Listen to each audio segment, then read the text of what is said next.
Attacks on the divine feminine have increased in response to massive sacred masculine trauma reintegrations. I try to steer away from politics directly in these updates, and I will continue to hint at or shine awareness where it is needed. Last week's update, I said to watch for warfare in the guise of feminine energy being pushed, and what has happened since then is truly unprecedented in the draconian crackdown on the feminine energies since then. Whichever side of these issues we fall on does not truly matter in the grander scope of planetary trauma purging. What matters is the space we are holding as we collectively pass through this. Recognize there is wounding on many sides. Every camp of perception, awareness, political leaning, sociological progression, and culture has been attacked. Humanity is compartmentalized into boxes separating us from them, making it okay to dehumanize those camps that are not us. This is the Great Awakening. This is the Ascension timeline. These are the precursors to the event. Did you truly think clearing millennia's worth of trauma, hatred, fear, anger, shame, guilt, and warfare programmed directly into the DNA of the entire species was going to be easy? We knew what we came here for: sovereignty, autonomy, freedom, connection, family, love, joy, wonder, awe, and co-creation.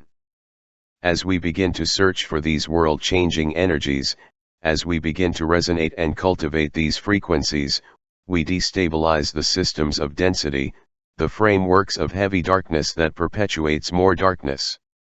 More light can anchor into the planet, more people can feel it and spontaneously begin to wake up. They begin to purge their trauma and cultivate these higher levels of resonance as well, and the quarantine of density around the planet begins to resemble Swiss cheese more and more. We are watching the healing of ancient wounds in real time.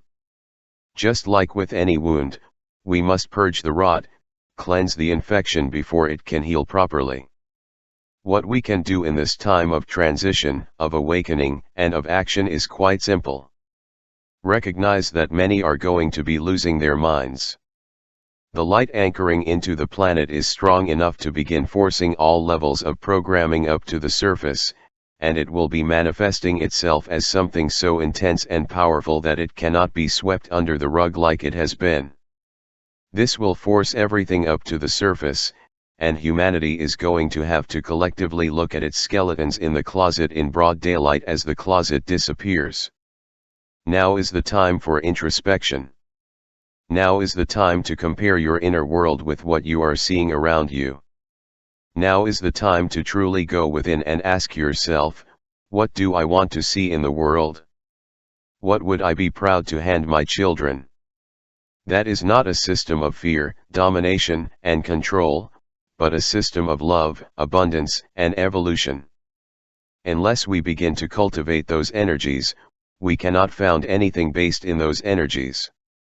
The world is heading for a phenomenal transition, and it is up to each and every one of us on how graceful this transition is achieved.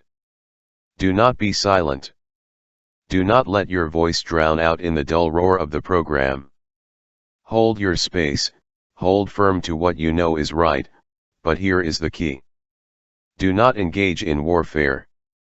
You have every right to incredibly powerful and unshakable boundaries, but the key is to hold a smile on your face and utmost love and compassion in your heart.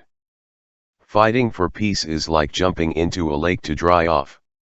Learn how to be peace. Learn how to be love. Strong, yet soft. Gentle, yet inexorable, unstoppable, like the tide, washing everything away. We have got this.